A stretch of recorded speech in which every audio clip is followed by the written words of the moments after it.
Breaking news Hyderabad లో మరోసారి drugs కలకలం రేగింది. గచ్చిబౌలి శరత్ సిటీ మాల్ దగ్గర డ్రగ్స్ సీజ్ చేశారు. ఉత్తరప్రదేశ్ యూపీ మాజీ సీఎస్ కుమారుడు అరెస్ట్ చేశారు.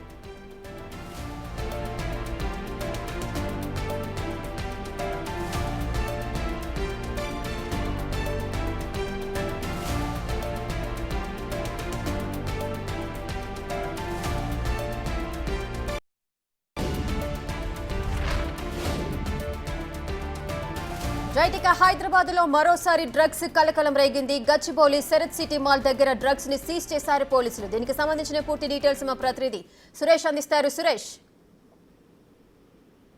గచ్చిబౌలిలోని శరత్ చంద్ర సిటీ మాల్ పక్కనే ఉన్నటువంటి అపార్ట్మెంట్ లో ఒక వ్యక్తి దగ్గర కొకైన్ ను సేవించినట్టు ఎక్సైజ్ పోలీసులు గుర్తించడం జరిగింది. ప్రస్తుతం అతన్ని అదుపులోకి తీసుకోవడం జరిగింది. ఎక్కడి నుండి డ్రగ్స్ తీసుకొచ్చాడు, దానికి సంబంధించిన పూర్తి వివరాలన్నిటిని కూడా విచారిస్తాం. మరికొద్ది సేపట్లోనే ఎక్సైజ్ పోలీసులు ప్రెస్ మీట్ పెట్టి పూర్తి వివరాలు కూడా వెల్లడిస్తామని చెప్తున్నారు.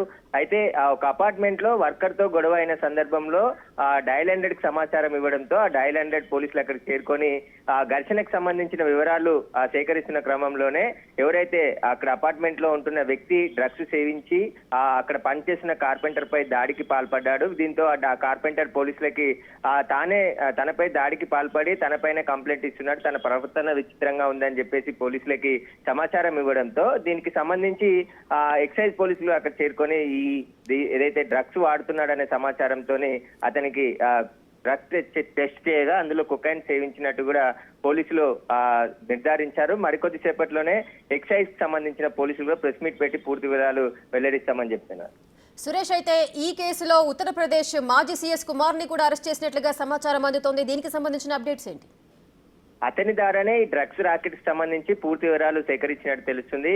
అతను అపార్ట్మెంట్ లో అద్దెకుంటున్నాడు. ఆ అద్దెకున్న క్రమంలోనే రోజు కొకైన్ సేవించి అక్కడ అతను బిహేవియర్ విచిత్రంగా ఉంటుంది, ప్రతి ఒక్కరితో గొడవ పెట్టుకుంటుంటాడని చెప్పేసి కూడా కార్పెంటర్ పోలీసులకు సమాచారం ఇచ్చినట్టు తెలుస్తుంది. దాని ఆధారంగా అసలు అతనికి డ్రగ్స్ ఏ విధంగా వచ్చాయి, మాజీ సీఎస్ కుమారుడు డ్రగ్స్ సేవిస్తూ అక్కడ నివాసం ఉంటున్నాడు, ఎన్ని రోజుల నుంచి ఉంటున్నాడు, అతనితో పాటు ఎవరెవరు ఉంటున్నారు, ఎక్కడి నుండి డ్రగ్స్ కొనుగోలు చేసి ఇక్కడ హైదరాబాద్ లో సేవిస్తున్నారనే దానికి సంబంధించిన పూర్తి దర్యాప్తు పోలీసులు చేస్తున్నారు. ఇతనికి సంబంధించిన లింకులపై అతని సెల్ ఫోన్ కూడా స్వాధీనం చేసుకోవడం జరిగింది. ఇతనికి డ్రగ్స్ ఎవరు సప్లై చేస్తున్నారు, ఒకవేళ అతనే ఇక్కడ ఉండి ఎవరికైనా డ్రగ్స్ ఇస్తున్నాడా అనే కోణంలో అయితే పోలీసులు దర్యాప్తు ప్రారంభించారు. దర్యాప్తులో అన్ని విషయాలు కూడా బయటకు వచ్చే అవకాశం కనబడుతుంది. అసలు ఈ డ్రగ్స్ కొకైన్ ఎక్కడి నుండి వచ్చిందనే దానిపై కూడా పోలీసులు ఆరా తీస్తున్నారు.